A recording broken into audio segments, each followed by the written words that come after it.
Just to review what we did just a second ago, I'm going to go ahead and erase this. I'm going to take this here. If you notice as I grab those, these can grab sometimes as the whole bit. I'm going to go ahead and take a thing out here, right click, copy, take a clause here, right click, and pasting on top. What I'm going to show you now is one of a few operations we're going to do for matrices, and that's transpose.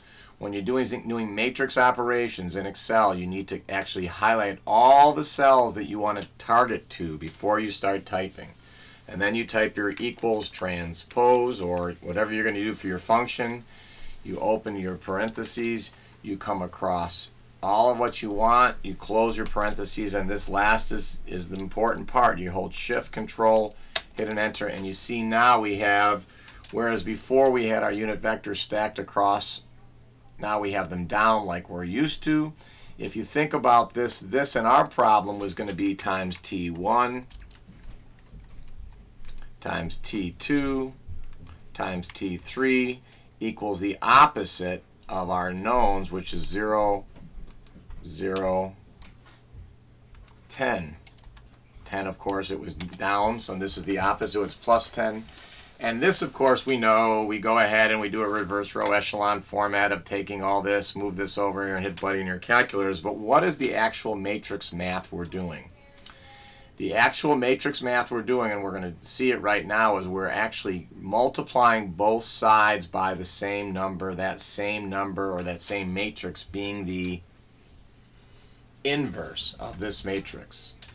And if you want to look at Khan Academy's or your math book or your survey book about what inverses of matrices are, inverse of matrices are that matrix which, when you multiply it by your matrix, gets you the unity matrix, the identity matrix of 1, 1, 1 going across, kind of like in a diagonal tic-tac-toe. So let's see what we're going to need to do essentially, even though it's easier in your calculator to just put all this stuff in, is we're going to multiply both sides by a matrix, which is the inverse matrix. And now we're going to see how you multiply matrices together. You use matrices, you can do M inverse is the command for an inverse of a matrix. M multiply is how you multiply two matrices together. So let's see how we can get the inverse of this matrix. Well, once again, we go down and we get and target all 9 cells that we need. We then say equals M inverse. These are matrix calculations. We could give it a name if we knew the name of this, but we can just highlight across, close our parentheses, and then hold Shift, Control, Return. And in that matrix, you see that matrix is the inverse of this matrix here. And the inverse, and I'll prove it to you right now, is that matrix when you multiply it by the matrix gets you 1. So let's take this and multiply it by that. I'm going to do that out here on the side. I'm going to once again grab 1, 2, 3. I'm going to type in E, and I'm going to say M multiply. M mult. I guess M mult does it. And then I'm going to take this matrix, comma, this matrix, close up, and then hold Shift, Control, Return. And when you look at this, it may look like those are big numbers, but you see how small these are? Those are the kind of the remnants of your calculation. This gets you identity matrix. So what does that mean? Well, that means now if we multiply this matrix by this matrix, right? In other words, we multiply this by this, we're going to get T1, T2, T3. If we multiply this by the same, we should get the answers to T1, T2, and T3. And so let's do that. I'm going to go ahead and erase what I just did so you don't get confused. All right. Again, go out and look at Khan Academy's, your math book, and look at how we deal with using inverse matrices and multiplying matrices. This is all a large part of coordinate stuff, whether it's in survey, in GPS, in GIS, or in structures. Kind of getting an understanding of how the CAD is working and the math is working and the Excel works is a big part of this. This you'll see is easier done, I think, for a few points and a few easy problems on a TI, and we'll do that next. So here's what we're going to do. basically we have this times this equals this, so we're going to multiply both sides by this inverse matrix. Now, when we know we just did it, when you multiply this by this, you get the identity matrix. So all we're going to do is go over here and take these 1, 2, 3. We only need a target of 3 now, because now when we do equal, I think the 3 might have to go across the top here. I think they do. That 3 matrix is going to go in across here. We're going to say E, M, mult, open, parentheses.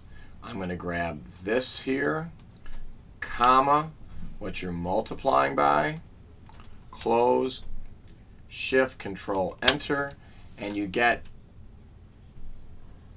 not the right answer. So let's try to do it the other way. Apologize for that. Right click, copy. Well, it might be the right answer now that I see it, but we'll try to do it the other way here. I'm going to go down across here, equals M mult, open, the identity matrix. We're multiplying both sides by the identity matrix, or the inverse matrix, I'm sorry, times this, close, shift, control, enter, and now you see basically your answer.